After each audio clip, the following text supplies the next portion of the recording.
Welcome to My Comic Shop History. I am your host, Anthony Desiato. Our exploration of the world of collecting continues with an episode focusing on comic books, and specifically the completist mentality that drives many of us collectors. I'm joined by a pair of guests. First, we have returning guest Sean McInerney. Sean worked with me at Alternate Realities for many years.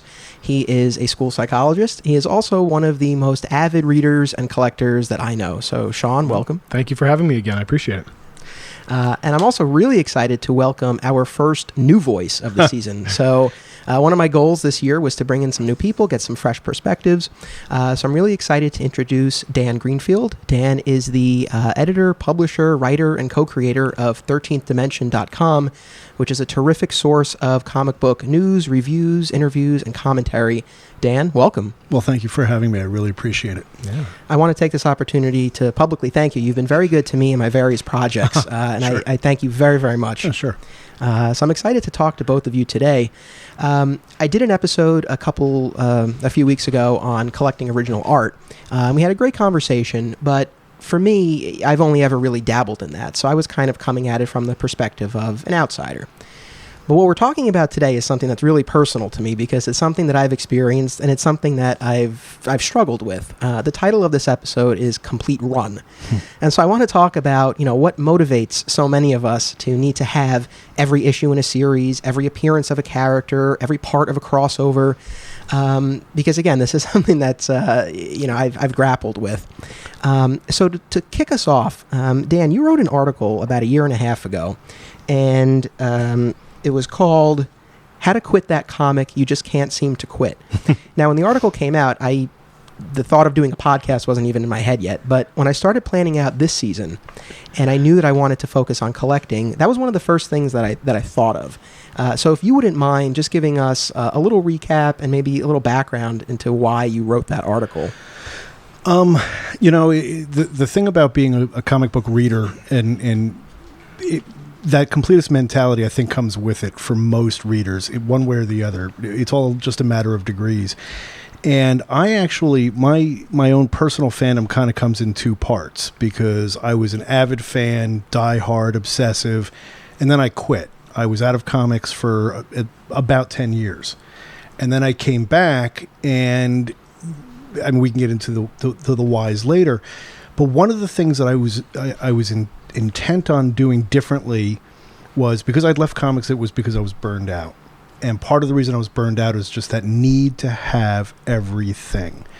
And when I went back to comics, I didn't want to go through that again. That wasn't it. I had gotten to the point in my reading where enjoying it was preferable to having. And I think that's the eternal struggle for most collectors is, do I really like this? Do I really love this? Or am I doing it because I'm quote unquote supposed to?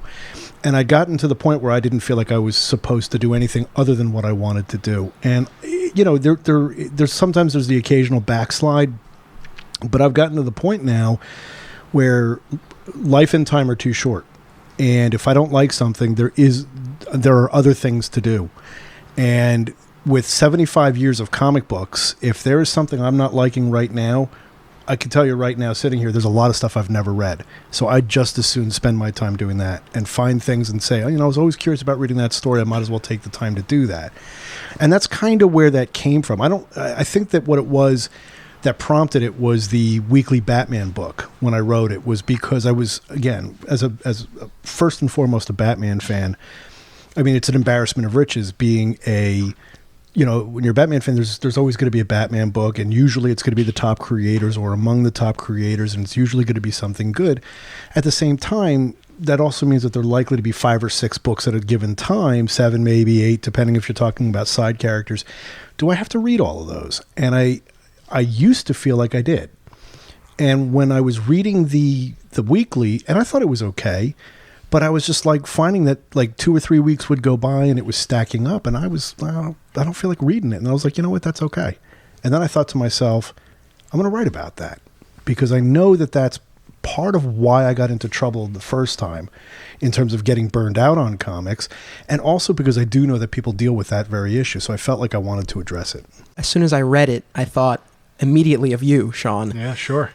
So before we get a little bit deeper into, the why and how of your collecting, I want to answer the what of it. So if you wouldn't mind just giving us and listeners a sense of the scope of your collection and in particular some of those complete runs that I know are really important to you. I know Green Lantern is one of them. Yeah, I had to write some of these down. So I had the luxury of working at Alternate Realities for a long time and access to getting a lot of books at a very fair price. And so before I was married, my collecting was just anything and everything that at all had some appeal to me. Oh, that character looks great, I'm going to buy it. Oh, that issue looks intriguing, I'm going to buy it.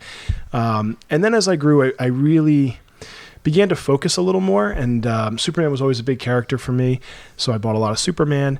I ended up buying a large chunk from you, Anthony, in one big lump. And we'll talk about that. That just got me like, well, I've got X amount of years, let me just start chipping away backwards. Green Lantern's my favorite character. I have been collecting anything and everything that I can get my hands on, and I'm now within I can see the end. I can see the end of the road where I've almost got all of the Green Lantern books from 1959 when Hal Jordan appeared to present day. I'm less than 50 away from having all of that, and that for me is exciting because that's a character that connects to me on a lot of different levels.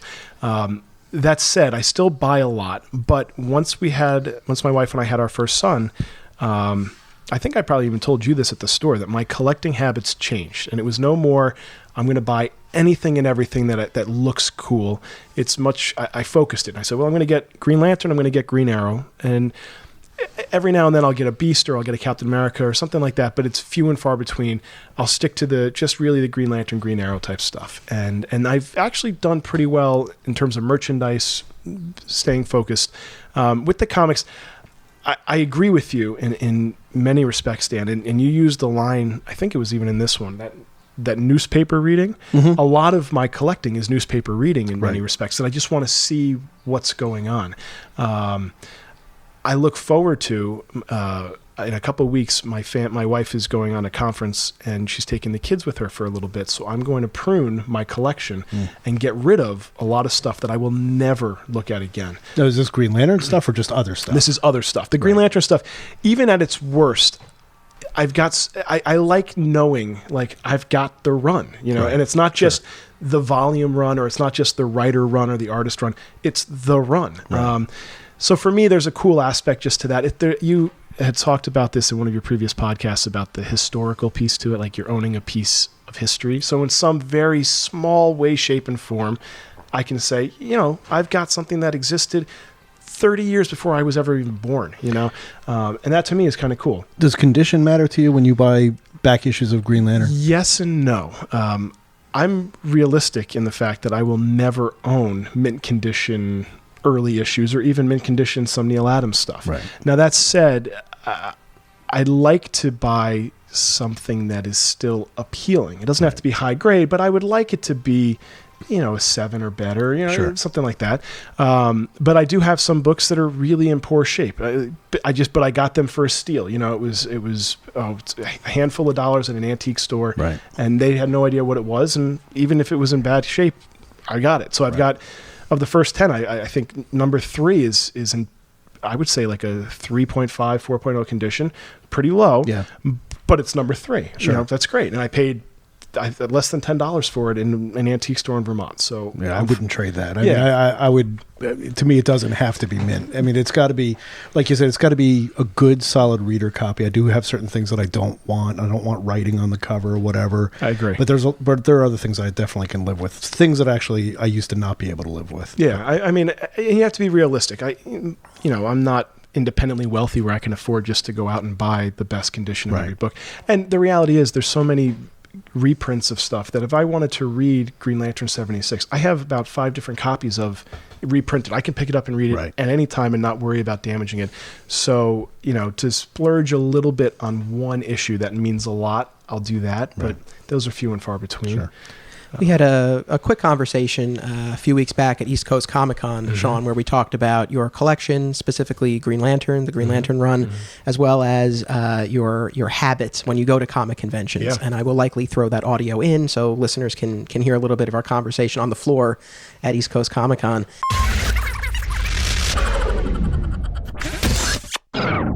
So we're once again at table 119, right next to the Batmobiles here. And right next to you on our table is a stack of books that you picked up today. Now, I want to talk to you because you are a veteran of these comic book conventions. Sure. And I know you come in with a list, with a mission, and you're really focused on what you're looking for. So I guess just to kind of get us started, what sort of stuff did you pick up today?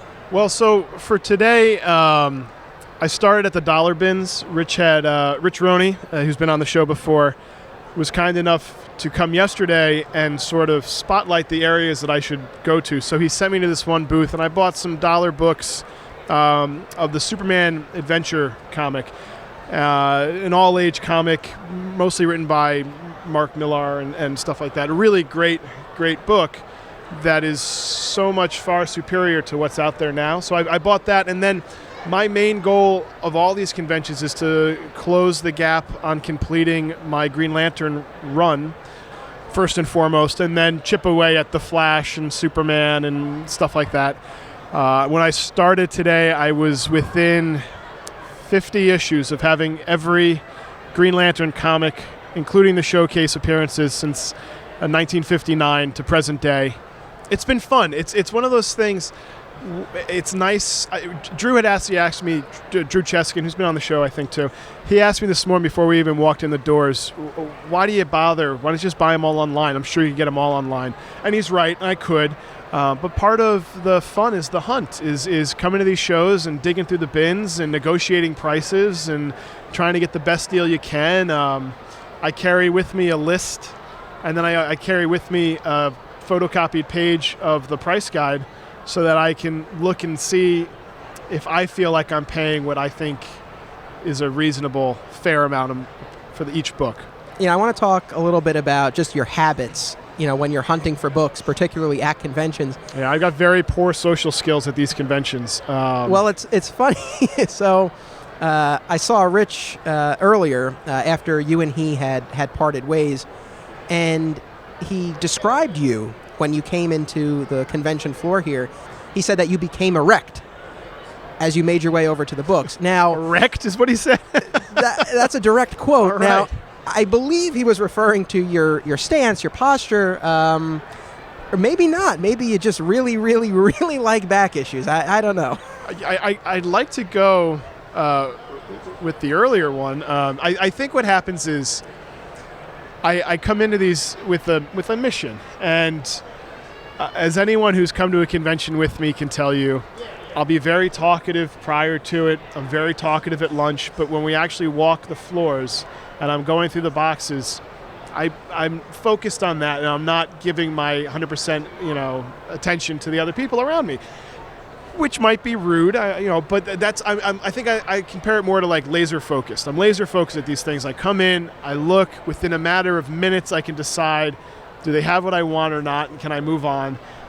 Which places I might make notes of, which place to come back at the end if I want to try to get a better deal, or if I haven't seen anything, else that I want. Well, I can attest to the laser focus because I was on my way to the men's room, and out of the corner of my eye, I saw you digging through back issues, and I was like, this is going to be a great photo. And I took like 3 shots of you. You didn't even know. No, I have no idea. You could.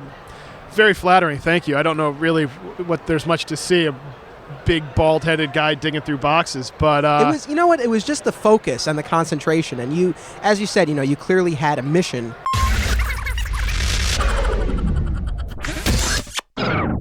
Just going back to your collection of comics specifically, can you give us a sense of approximately how many you have?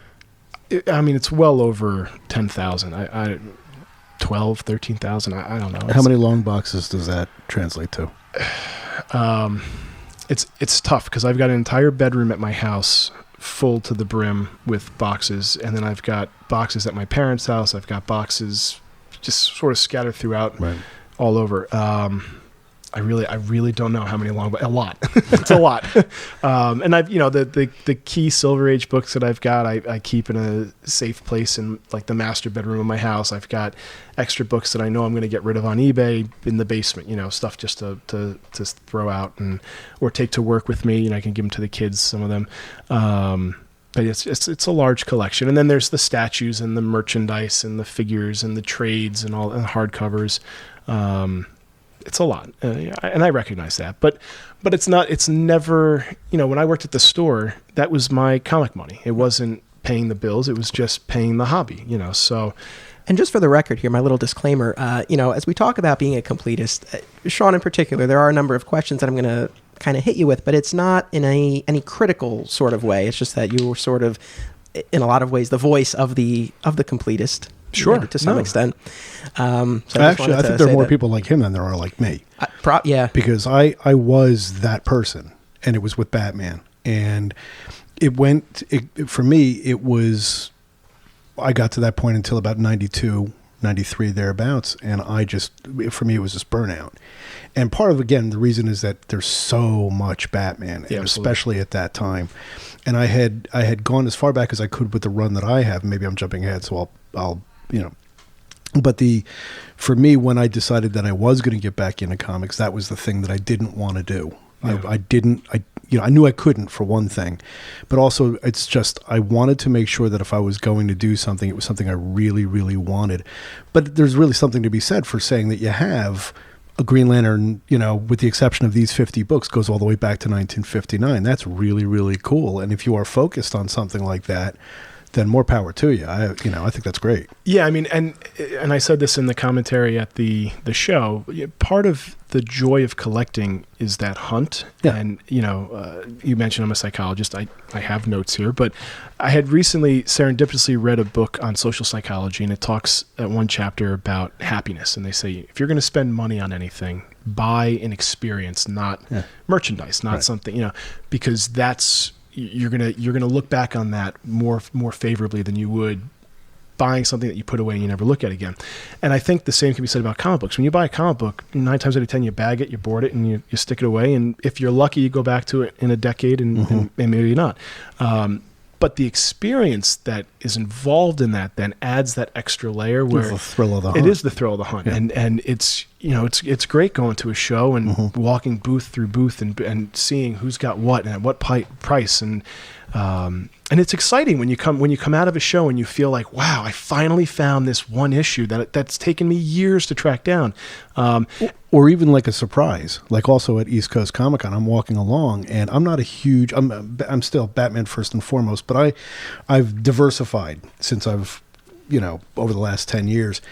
And I just happened to be walking by a booth, and on the wall, someone had the Spider-Man Ditko issue with him with the machinery. Oh yeah, cover. Sure, yeah. 32, is it 33? 32, yeah. One of those numbers, and it was like an off the rack copy. Like, it looked like it was something that I would have expected would have been like a few $100 or whatever, and I saw it was $45. Wow. Yeah, I'm like, that's a steal. I even said to him, I said, is there anything, if I open this up, am I going to find pages? He's like, no, it's and it's a reputable dealer who I've dealt with before, and I just was amazed by that. And it's true, the experience of that is something that cannot be replicated.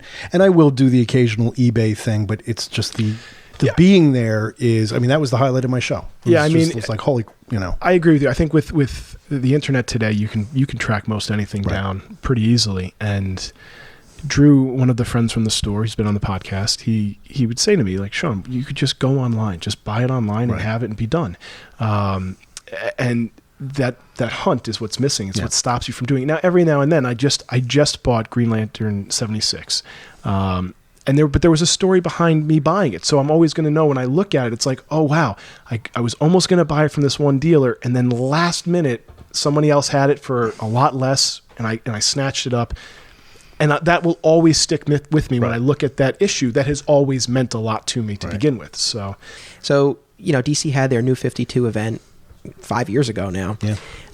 And Sean, for the past 5 years, every time I've asked you how the books are, because I really didn't follow them. I have a couple of the different series in trade, but I didn't follow it on a monthly basis.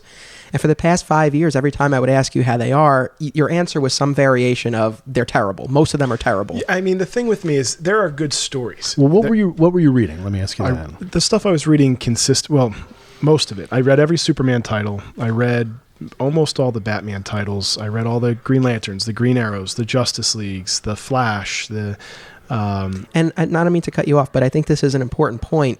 and I give you a lot of credit because you actually read everything. Yeah. I think there are a lot of collectors, especially when you really have that completist mindset, where you might buy things and then just put it in a bag and board I in a can't do box. that. No. I can't buy anything I don't read. Yeah. Can't do it. Yeah. No, And if I unless it's for and this is not typical at all. Occasionally, I will buy something for the cover. If there's an artist I like, if there's a Jim Steranko version of a cover, or or Adams is doing a variant, or any other, number of favorite artists, and they're not incentive variants, and it's going to cost me $15, $20. That's the case where I'm like, I know I'm not reading this, but I'm saving it because I really like it as a piece of art. Absolutely, absolutely. That's not typical, but I am in the camp of, and I'm not going to buy it just to put it away. I have to read it because otherwise then it really serves no purpose. Right. Then it becomes true just obsessive. Right. You're buying it because of the habit of buying it. Right. At least if you're reading it, you're getting something out of it. It's but I bought I bought a lot of different titles, and to say that they were all terrible is maybe a little too extreme. There were some really good moments throughout, and I think Scott Schneider and Capullo did some really incredible stuff with their run. Some of it I didn't really love, but most of it on a whole, I at least felt like they understood who the characters were, or the important themes that I care about with the Batman characters. The point for me that New 52 missed, and I like to think in the early weeks now of Rebirth, they're kind of going, it's not quite what I want, but it's at least closer. There was missing a component of who the characters were. It was much more about, we want to make them younger, edgier, darker, and all that stuff. And that, for me, that was never what got me into comics. Right. Comics for me began as an escape, and I work in a can be very stressful, can be very emotional type, job as a psychologist, and you hear some of the worst stories, and the last thing I want to do is escape to a world where the heroes are just as bad as the villains, and because that's not an escape then. If I'm living in a world that's better than that, that's a problem. And that was my big complaint with like Batman versus Superman. Superman as a character I think should inspire hope. I had no hope watching that movie. Except we could go on for hours about that. The only hope I know that's a different podcast. We could. We'll come back. But there will be a whole episode devoted to that. Yeah. But that's what I like. I think with the Rebirth, they're at least trying to go back to some of those core principles of the characters of just, heroism. But so for the past 5 years, as you were buying and reading those New 52 books, again, to put it bluntly, how do you get through it when you're not enjoying it? Is it just a chore? Are you still able to get something out of it, even if it's not what you want it to be? I still look forward to it. I look forward to Wednesdays. I like going out and buying books. I like going to the shop and seeing some familiar faces. The ritual of it. Yeah, I like that. I also like knowing, Wednesday, Thursday, Friday night, for a little while each night when the kids are in bed and, if my wife's asleep or if she's doing something else, I can kind of escape to that and just relax on my own. It's my own like me time. So even though I wasn't truly loving maybe the story at the time, the opportunity just to have some quiet time to myself was really very nice, and some stories were okay. Sometimes the art was really beautiful and the story wasn't, but you can at least appreciate it on that level. But are you a story guy first or an art guy first? That's a great question. Story. I guess I'm story. Yeah, I guess I'm story. I'm definitely story. Yeah. And we have guys within our group who are the opposite. They really follow it for the art. Yeah. But I've always always followed it's a writers. visual medium, and Right. yet at the same time, if it's I will forgive a good story with lackluster art before the other way around. There are very few things that I own simply for the art, but there are a lot of things that I own for the story, even if the art is like, No, I agree with you. Yeah. There's a lot of stuff I own that you talked about. There's 75 years worth of books to go back and read if you're not interested. There's a lot of stuff I own that I bought just for that purpose. Right. I know I'm going to reread. Like I reread James Robinson's Starman every year. I look forward to it. I do it the same time of year every year, and I love it. It's one of my favorite parts of that year.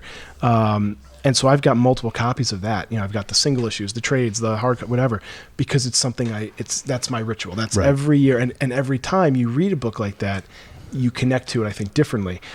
Not all of these books that I buy have that same meaning or even connectivity to me, where you can go back and say, wow, I appreciate this totally different now that I'm a father myself or whatever. You know, sort of related to that, which I think also kind of goes to the completist aspect, is I think that there's also, to borrow, you know, an addict's term, of chasing the dragon, you know, chasing the high, that I think also plays into a lot of why people do continue to read books even after they've stopped liking them.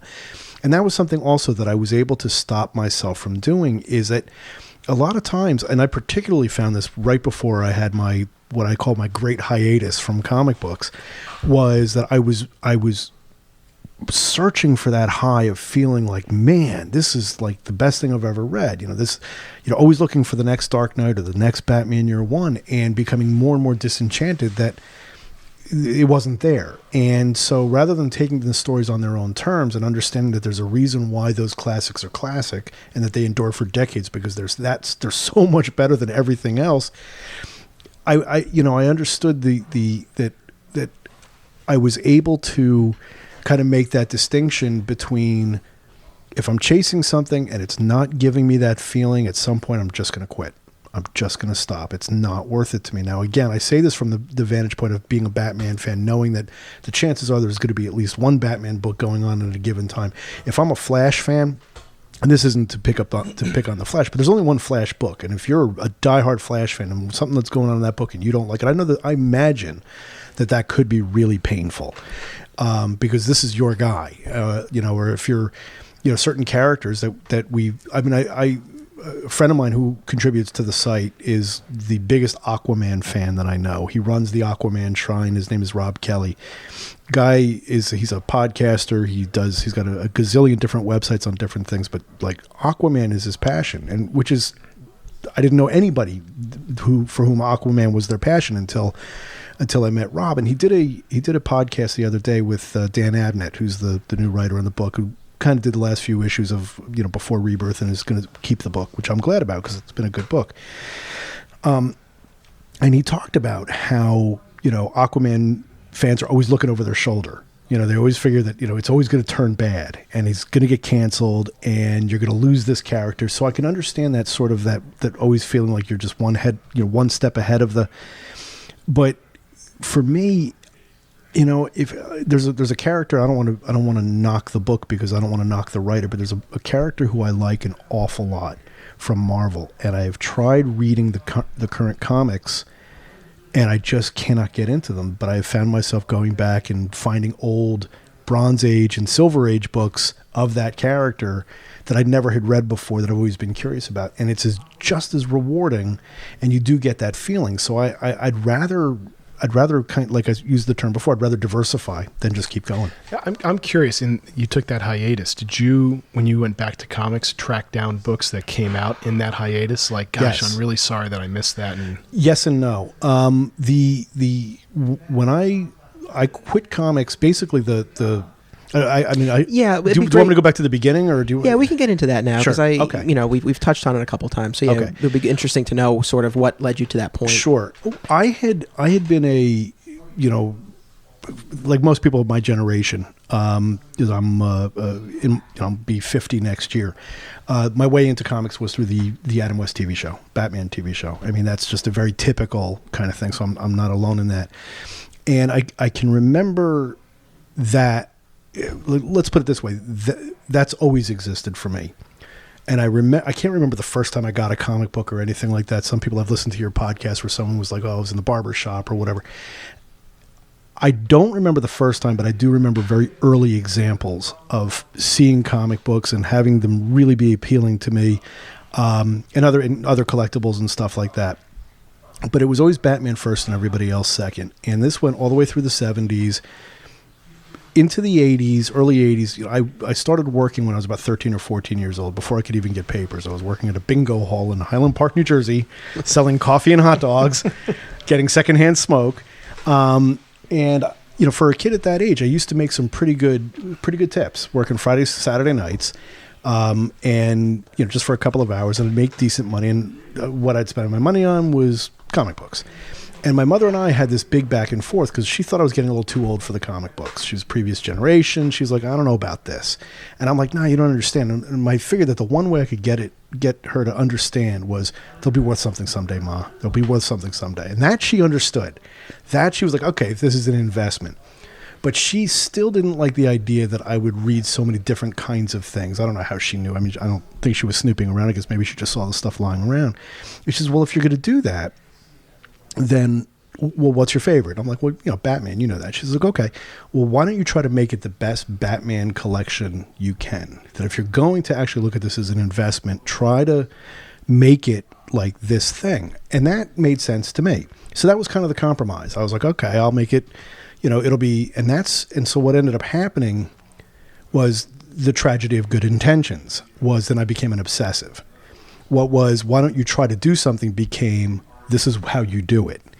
And so what ended up happening through my teenage years and into my 20s, if it had Batman in it, I had to have it. I wanted to have it. And, it's just, so I built this collection going through shows and, pre-internet getting, back issues or whatever, where I had a run of the core of the collection was Batman and Detective Comics, every issue going from 1964 into the early 90s. Every single one. All of the Brave and the Bold team up with Batman in it. All of the new Teen Titans, plus a lot of other stuff. But that was the core of the collection. A lot of Justice League, a lot of World's Finest, but also once I got out of the house and all my money was my own when I was in my 20s, I bought a whole lot more stuff. And again, it was a case where if I started something, I had to finish something. I couldn't quit something in the middle. When the 1989 Tim Burton movie came out, it then exploded. Batman was popular, but Batman now was insanely popular, and he was on cereal boxes, and there was, and again, all of that stuff I had to have too. And so by the time the 90s rolled around, I was just overwhelmed. And I don't even remember how or why it happened. I just decided I'd had enough, and I quit. And the stuff just, sat in boxes for a good 10 years or so. After my son was born in 98, I started to feel the itch again. And it was a lot of it was being exposed to it. When you have a baby boy, a lot of times, particularly then, it's changed a lot, thankfully. But still at that point, you get a lot of superhero toys, a lot of gifts and what have you. But he also, when he was watching cartoons, we would watch the Justice League cartoons together. The Bruce Timm. Yeah, absolutely. And it starts to awaken in you. And so at that point, I started getting back into comics. And the thing that was funny was that at the same time that I was starting to get interested again was also at the same time that I decided to sell. Because I didn't want to go back to that world. I didn't want to go back and have it be about this collection. So I sold. And I sold it to Steve, and it turns out you guys ended up bagging and boarding a lot of the comics that I... Funny that you mentioned bagging and boarding them. So a little silly, embarrassing story. But I was one of the ones who bagged and boarded the collection. Yeah. And as you said, it covered a substantial amount of time. The Silver Age books are larger. They require larger bags and boards. Sure. I checked with Steve, and since it seemed like the books were all going to be kept together, in my head at the time, it made sense to put all of the books in Silver Age bags and boards so that all the bags and boards would be the same. And then I remember Bill Mayo, one of our fellow alternate realities brethren, when he came in and he was flipping through it, and he was like, "Who put all these new books in Silver Age bags and boards?" And I'm like, "Oh, that was me." That's funny. Not the best idea, but we definitely were. Sean, were you? I don't think you were working at the store at the time, or were you? Because I feel like it was early in my tenure. I remember grading a lot of those. Well, yeah, they probably sat for a while. Maybe not bagging all of them, but I definitely went through and graded a lot. I also went through and cherry picked. So thank you. Some of your collection is living on in mine. Oh, good. I'm glad. I was always wondering where those books ended up. Good home. That's great. Funny also that you mentioned finding a home. Sean, earlier on, you mentioned how you bought some Superman books from me. So when I sold my stuff, and I didn't have nearly as much as you, Dan, but when I got rid of some of my stuff, it was important to me that it go to a quote-unquote good home. I've mentioned this many times, but I got into comics with the death of Superman. For a good few years, I only bought the Superman books. This was during the Triangle era, where you had 4 Superman books a month, so basically 1 a week. And that's all I was allowed to get. And then as I got older, I started to expand. And by the time I was in high school and working at Alternate Realities, I had a fairly substantial pull list, maybe between 20 and 30 books a month. But I got to the point where I wasn't really enjoying reading the monthly books as much. I was more into reading the trades for a lot of the reasons you would expect. You get a complete story, no ads, blah, blah, blah. So it got to the point where I divested myself of really all of my single issues. Some I brought to Alternate Realities and just put in the back issue bins. Others, Steve Oto kindly let me switch for the trade paperbacks, which was a pretty good deal. Some I sold on my own on eBay. But the hardest to part with were the Superman books. We're talking like from the death of Superman until the Jeff Loeb, Joe Kelly era. Yep. And it was just the sort of thing, it's not like I hated the books, but I didn't really see myself going back to reread them. And this is maybe my own obsessiveness, my own OCD. Having them in my collection, it wasn't something that I could abide. It was like, I'm not going to go back and read them. I'm not collecting them currently. I just didn't want to have them anymore. And Sean, I know you were, looking to build your own Superman collection, and it was serendipitous, but it really was important to me. Like, I don't know that I would have put those on eBay or Craigslist or Facebook or whatever. Like, it was important that it go to you, and I know they would be at a good home and cared for. And they are. We're on a podcast here. You made a face, but I can understand that completely. It's also why, like, when I went through, and I do recycle a lot of my comics now. I mean, because I mean, I recycle Entertainment Weekly. I recycle the newspaper. There's no reason to recycle the vast majority of single issues, unless I know someone, and I really do enjoy giving them to someone who I think will really get something out of it. There is something special about kind of, passing it on to someone else. For me, when I sold the collection, I knew that I'd gotten to know Steve a little bit, because I'd begun going to the store and, buying a little bit here and there. Like I said, the weird thing was as I was coming back was when I'd opted to sell. So I knew that I was selling to someone who was a mensch. I knew that I was getting a good deal. I knew that I was going to sell to someone who was appreciating what I was doing, and I didn't feel like I didn't feel like he'd jobbed me or anything like that. So that part of it was good to do. I had sold some of it to somebody else, for much the same reason, but there was even stuff I just took to the curb, The Batman collection that you sold to Steve, you don't have to give us the dollar amount, but did it turn out to be a good investment? It was enough that I was able to put down a substantial down payment on my car that I still have to this day.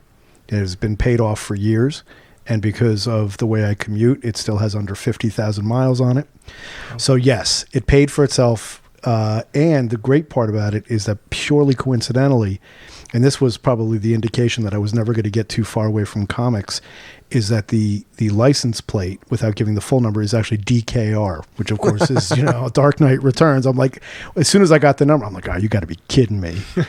So I was like, all right, there's something cosmic here about the fact that I have a black car that, I won't say the make or model or anything like that, but, what a coincidence, because Sean, doesn't your license plate have 2814 in it? I wish. Oh, right. Yeah. GLC 2814. That's a really, really good vanity plate to get. Yeah. If you get that randomly, you have to get all the Green Lantern books. Yeah, right. That's it. But part of that, buying a complete run or being a completist, you mentioned the Superman stuff.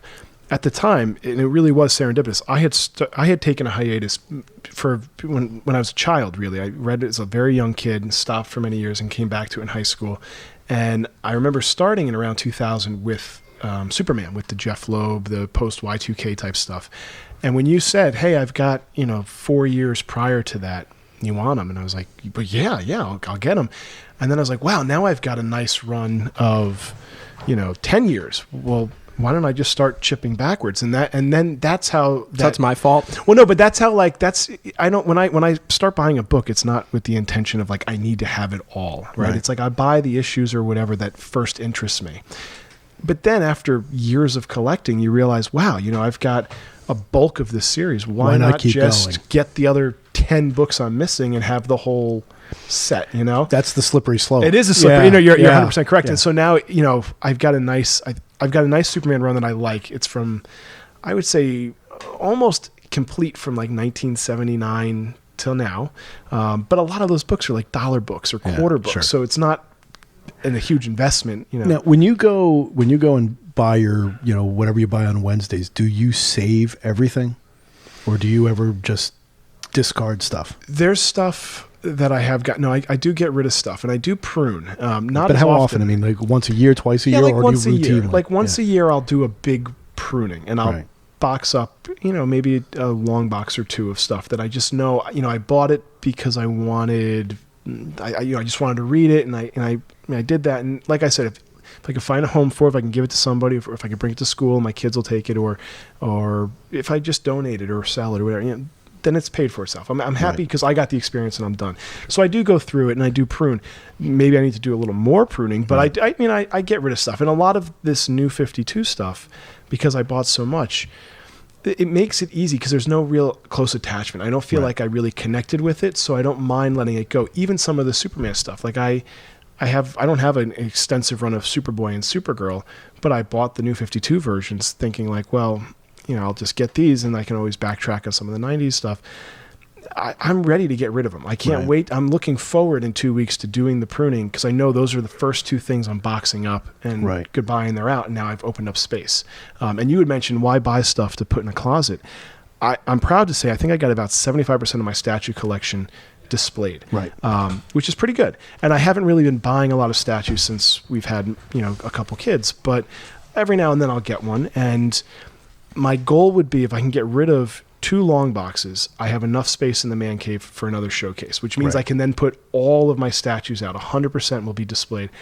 And that's kind of exciting because that's more important to me than holding on to stuff I'm never going to go back to. The prioritizing. Yeah, the same thing. In fact, my wife was because I was struggling once with, you know, what do I display, and should I get rid of this stuff or should I store it? I don't like the idea of this stuff sitting in a closet. And she actually came up with a really insightful way of putting it. She says, look at it like a museum. A museum has the permanent collection, but it also has rotating exhibitions. So if you are into something for now, you can, and you're done with it, just know that there might be a time where you can rotate the stuff back in and out. If after a long period of time, you've decided that it's, you know, like there's stuff that I didn't even remember that I had this, then it's time to get rid of it. But there is stuff that I'm glad that I have stored, knowing that it's, you know, not from the totemic aspect of knowing that I have it. It's knowing that I might not be into it now, but I know that I'm likely to be into it again. The stuff that I got, you know, and I'm much, much better than I used to be. The stuff that I used to get on a lark or stuff that I would get from impulse buy is far, far less. And where I'm at with my collection now, for the most part, I mean, there's always exceptions and I'm sure, you know, it could use some pruning. It's pretty much where I want it to be in terms of just being stuff that I actually want to have. And that was, you know, that again was part of the reason why, you know, in selling the collection, have I gone back since that over the last 10 years and bought parts of it back? Absolutely. But not because I had any kind of seller's remorse so much as that after I'd gotten rid of it, I realized that there were, not all of it, but there were parts that I did miss having that even if I could get them in trade, even if I could get reprinted versions, there was nothing that could quite replace having them. The smell of them, the look at them. And so what I did was I went back and looked at that collection and I thought to myself, what were the most, on an emotional level, what were the most important things to me to have? And so I went back and over several years went back and picked off, you know, and there actually were not that expensive because the bottom had, you know, dropped out of the you know, the collector's market in the time that I was gone. Actually, the prices weren't all that dramatic. Also because I'm not a stickler for condition when it comes to, you know, 50-year-old comics, you know, it's not as difficult. There are a couple that I definitely did splurge, but there also, I found myself indulging in things that I never had before. Like you mentioned Green Lantern. I have a nice little stack or a nice little, portion of a box. I have short boxes now, not long boxes, of old Silver Age Green Lanterns, Gil Kane stuff that I'd only interested. I read them through, I'd see the house ads, I'm like, oh, that's really cool. Or I'd see it in a book or whatever. But I've gone back and bought some old Aquamans, Nick Cardy work, Gil Kane, Carmine Infantino Flash, and The Atom, and a lot of those, because I'm a DC guy, a lot of those books I've gone back since to really kind of, again, experience some new things, experience some different things, but also that thrill of the hunt. And now I rarely buy back issues because I'm pretty much, I pretty much have what I want, because now I'm getting to the point where anything else would be too expensive. Yeah. You describe a new phase of your collecting career, and it sounds a lot freer. Yeah. And I feel like I've been experiencing something similar after having gotten rid of all my single issues and switched to trades. I recently filled out my first pull sheet in a really long time, and I've been picking up some of the Rebirth books. And when I was filling out my pull list, I was very happy. I didn't really feel the need to get all the Superman books, right. all the I just picked the ones that I was interested in, the ones that, the creative teams excited me. So I was happy to see that. There was still a little bit of the old collector in me. It kind of did give me some pause. But I decided to just go for it. So, whether you sell all your stuff or you just do the occasional pruning, I do think it is good every now and then to take stock of your collection and your habits. And I think it can make for, a smoother future collector. And I think you notice the habits that you build into the collection when you take a vacation. Like when I go away on vacation, whether it's a week or 2 weeks at a time, when you're not at the store on a Wednesday and you get back and you're like, wow, I had a great time, and I didn't necessarily need to see, you kind of you take stock of it, and you're like, I guess I really don't need to read that title because I missed it this week, and I don't care that it was okay. I didn't feel like I needed to rush this? Out. Who you're not? This is not Sean McInerney. I know you're looking for conflict here, but I no, I was just going to laugh because when I go on vacation, I always find out where the comic book store is. Not to buy the weekly stuff, but like if we go to another country, I love going into a comic book store in another country to see what they're selling and to see how they're packaging things differently. We went to Italy last year, and I went to whatever city we went to, and I even found some like old 1960s Superman comics from Italy, and I mean I love that kind of stuff because it's so different. But for me, it's the same thing where if I because of the website, I get a lot of stuff sent to me. I do buy every week because I don't get everything, but a lot of stuff just comes in, whether it comes in electronically or whether it comes in actually mailed to me or whatever. So I do get to sample things and I'm more willing to actually try something than I might not have been before because I don't have to pay for it. And sometimes I'll discover things that way. Sometimes I'm like, no, I'm glad I didn't pay for this. And so it kind of balances out. But what will happen though is that sometimes I take a flyer on a series and it'll lap itself, and I realize now I have 2 monthly issues. I'm like, well, why did that always stay at the bottom of the stack? Why? And then when I think to myself, well, it's because I had a really busy month and I'm just behind on all my reading, which is usually the case anyway. I'm always behind.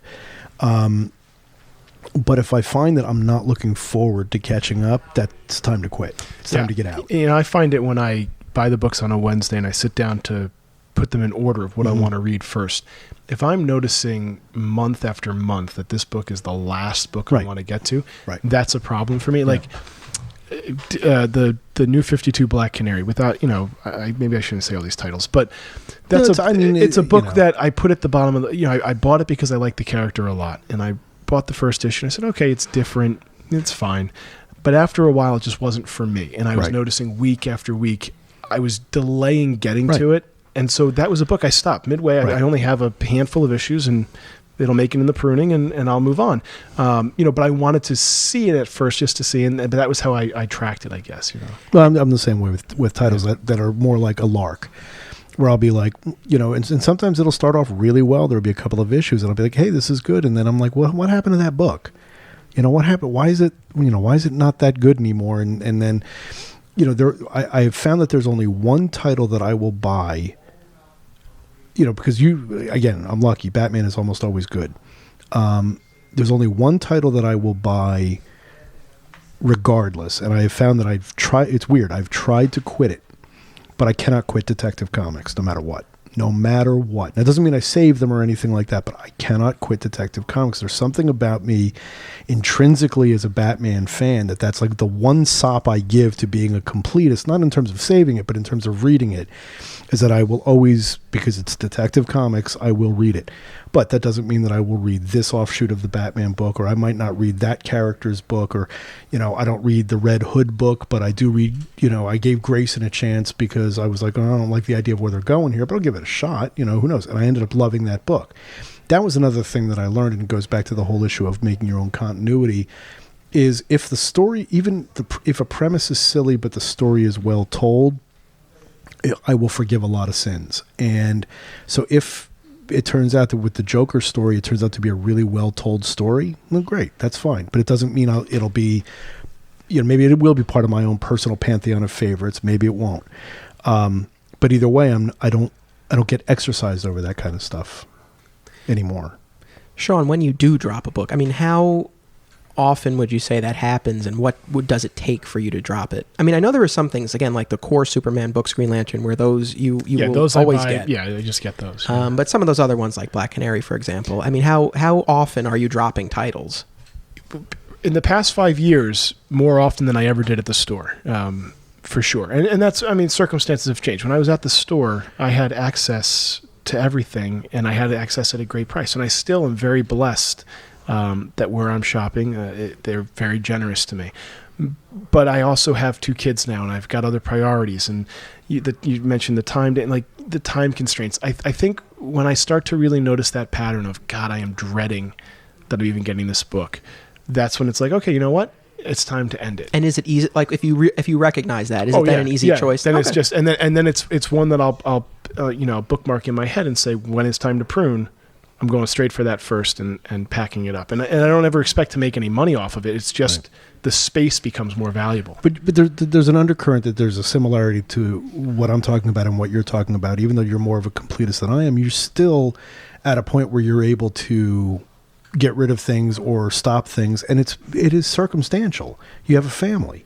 Yeah. It's one thing if you're 23 years old or 24 years old and you're spending all of your money because you feel, and let's not kid ourselves, when we were all 23 or 24 and comic book fans, we were all doing that. Absolutely. And anybody who's listening does that. And that was also part of the reason I wrote the pieces that I did about making your own continuity and also quitting that book. It was almost, it was weird because I remember when I wrote them, I almost felt like I was writing a public service, it will be okay.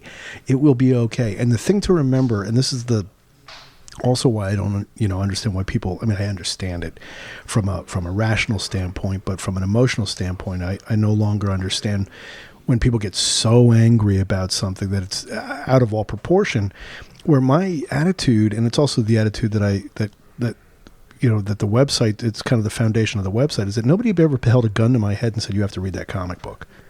Nobody's ever done that and said, you must read this. This is not homework. I have a question, and it might just be the psychologist in me, but do you think part of writing those articles was as much a way of justifying for yourself, like saying, Dan, it's okay to let this go? And I'm going to tell everybody else it's okay too, but on some personal level, it's like, I'm putting it out there. No. Yes and no.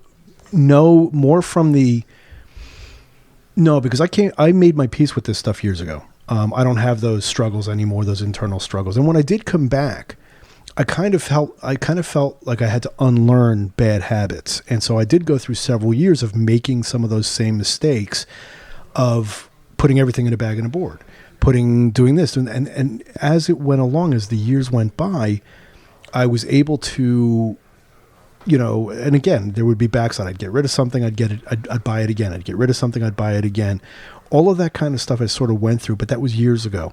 When I wrote these pieces, it wasn't to justify it to myself. It was sort of not to put too fine a point on it, but it was almost like a paternal thing that I felt like I needed to do. I would see things on Facebook, or I would see something on Twitter, or I would read something, or someone, and something inside me would say, you know what? It's almost like it's wanting to it's wanting to kind of pet my fellow fans on the head and say, it'll be okay, guys. Come join me. It's really okay to cross the river, because it's really, really important that people not get caught up in things that if what you love is giving you stress, man, that's a problem. I agree with you. That's a real problem. And I found that out just by living through it. And of course now, I wish I'd known that when I was 25. Maybe I never would have quit. Maybe if I had been able to, if I'd had the wherewithal emotionally, obsessively, OCD, whatever it is, when I was in my late 20s, to be able to say, no, I'm just going to stop doing this and that and the other thing, things might have been different, but I wasn't capable of that then. So there's a part of me, and I think it's also because I'm a father, and my son is a teenager, and I do have that. The part of me is sometimes, it's interesting that you bring that up, because there are times that I'm working shit out on the website itself when I'm telling certain stories, and I'm, that definitely have like hidden meanings that only I would understand, or maybe a family member would understand, that to anybody else it's face value. This was not that case. This was definitely a case of, what, it will be okay. And sometimes it goes exactly the opposite, where I'll just run contrary to everybody else and, basically criticize the Killing Joke, which gets people absolutely bananas when I do that. They go talk about reacting out of all proportion. But really, comic book fans got riled up about something? You don't say. Yeah, right. Exactly. I want to jump back just a little bit, sure. Dan, because you said something that I find very helpful. And I think you hit on something I didn't even realize that I was doing. You were talking, this was a few minutes ago, talking about being able to enjoy comics, in particular stories, on their own terms, and not necessarily compare them to these classics that are perhaps the exception rather than the norm in our medium. Which they are. And I feel like, recently I just recorded a future episode of the podcast. It was our book club episode, and we talked about DC: The New Frontier, which I consider to be one of those classics, one of my all-time favorites. Wonderful. So while I was rereading... And one of the books that actually got me back into comics. Oh, it was one of those, it was like, holy crap, what have I been missing kind of things. Well, of course, what I didn't realize is that that's not what I had been missing. I'd been missing other things, but it was one of the things that drew me back in. So I spent a lot of time recently rereading New Frontier, and I loved it just as much as I did the earlier times. And at the same point in time, I've been reading the new Rebirth books. And again, not to put them down or anything, but I haven't really... I've been enjoying them to an extent, but they haven't really done it for me yet. I decided to dabble with monthly comics again. I kind of missed going to the store every week. The ritual. I miss the ritual of it. I miss being current for conversations and things like that. And it was also just sort of like an experiment for myself, particularly within the realm of doing the podcast. And so I guess my expectations might have been a little too high. I think I was looking for Rebirth to sort of just reignite the passion, and it hasn't quite happened yet. But after listening to what you were saying, I think part of the reason might be because I am sort of looking for that next new frontier, and I'm comparing it to that, and perhaps that's unfair to do. Yeah, I don't think when it comes to monthly comics, for the most part, you can do that. I don't think any of us sitting here expected 5 years later that what Scott Snyder and Greg Capullo were starting to do 5 years ago was going to end up being, if not the greatest, because it wasn't, but a Batman run for the ages. This is something that could be, and I did a postmortem of it at the website, where I kind of try to put it into, at least in modern terms, into historical context. And I have it at like a kind of like fifth, like in terms of runs behind Adams and O'Neill and Englehart Rogers and Miller and Mazzucchelli and stuff like that. Really heady company. But there's been a lot of comics that have been published over the last 40, 50 years that are eminently forgettable. And most of them are. And it's not to knock the creators, it's just the nature of the beast. And so when I pick up a Batman comic, and this is also why I was able to kind of just relax on Detective, is just, I'll just read it. It's like at least I'm getting to visit, Gotham City for 20 minutes, and I'm not going to get too exercised if it's not the best comic in the world. At least I get to go to Gotham for 20 minutes, and that's cool. If I really want to love something, then I'll go back and pick up Batman Year One. And, other than that, it is just that sort of the ritual of it, the opening the book, the relaxing for that little bit of time, and enjoy it for that, and not look at each comic book that I read as as some kind of measuring stick. I found, and you said before, where I sound like it's kind of freeing and liberating. It is extraordinarily so. I don't feel like I have to read I don't feel like I have to read anything I don't want to read anymore. And part of it is also that there have been so many reboots and there's so many years and so much stuff and only so much time that I'd rather go back and check out, John Romita's Spider-Man, I love that. Why wouldn't I not want to just spend the 20 minutes doing that rather than something that I'm like, well, I don't know. Well said. I just want to take a moment to thank All Yeah Comics for letting us record here this evening and for staying open late to allow us to do so. So I want to thank Mark and the rest of the All Yeah crew. And for anyone who hasn't checked out their shop in Harrison, they really should. Yes. Our time is starting to wind down here. So one of the other, I guess the last big question that I wanted to get to is sort of, the why of it all. I mean, for those people who do still have that completist mentality, what is it that's really driving them? And I've really given this a lot of thought, and again, I don't know that it's something that we can answer. We can't speak for all fans, and I think it's something different for everybody. But whether it truly is an addiction or, Sean, you mentioned earlier about, owning a piece of the character, keeping up with continuity, not wanting to miss, a chapter in your favorite character's exploits. You guys now, you're both fathers. I mean, perhaps an element of, legacy, wanting to pass something on. I mean, I suppose it could be any or all of those things, but maybe for each of you specifically, I mean, what, either now or in the past, what has it been that's really driven you? Pretty much everything you just said. I was going to say. No, you really actually did all cover of the it. above? It was all of the above. And I think that for every... and again, without generalizing, I do think that for different fans, it's different reasons. But for any of them, it could be any of those reasons. And again, I've thought about, do I want to read digitally? And if I get, for example, let's say in a given week, I've gotten advanced copies of X number of books, and I really only have 2 books to get, that week that I haven't, I'll still go.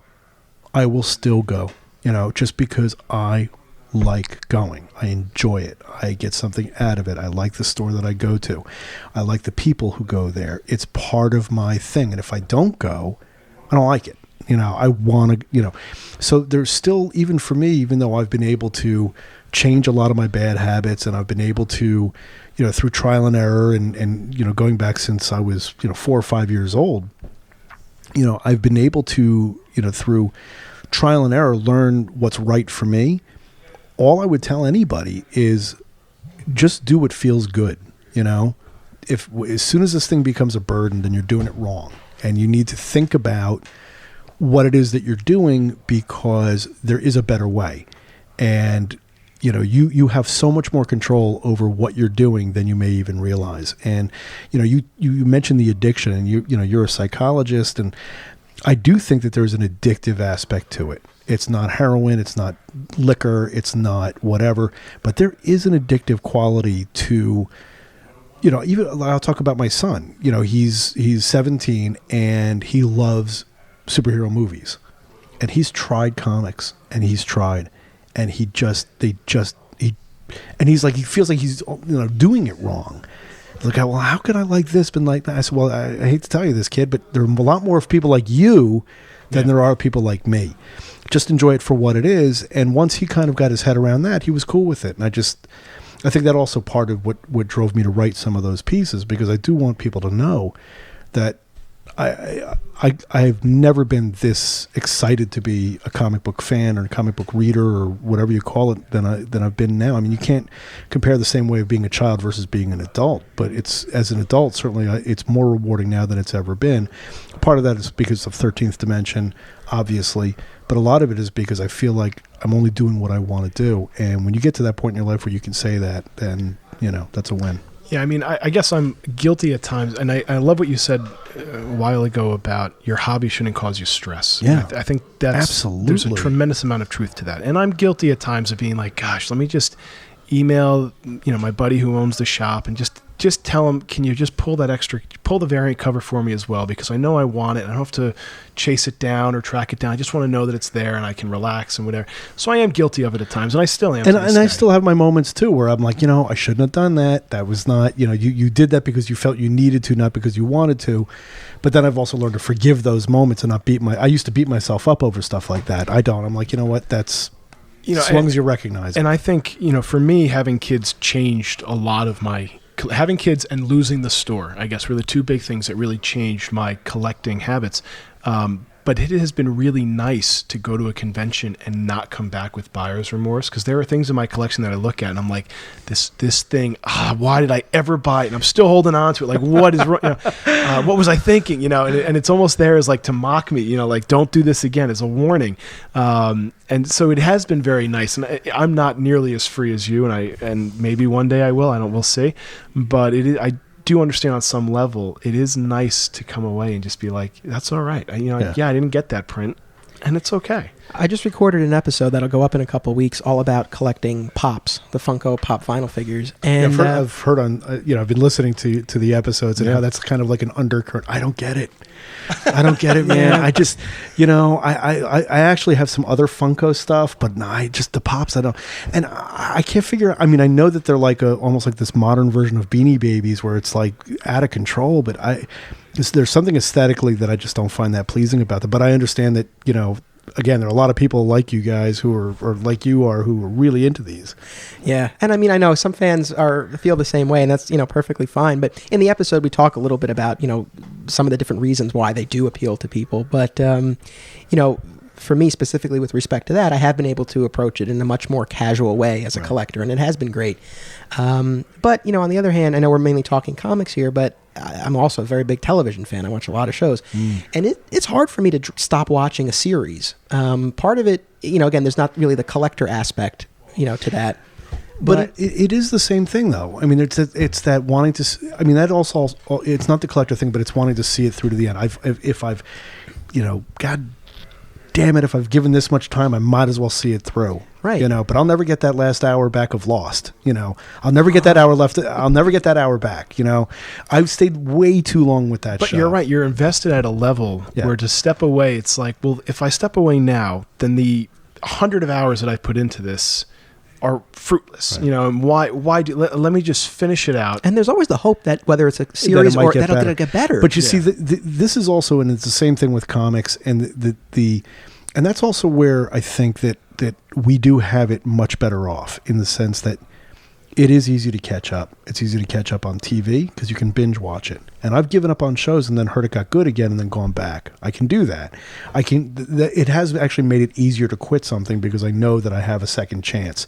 Same thing with comics. I even if I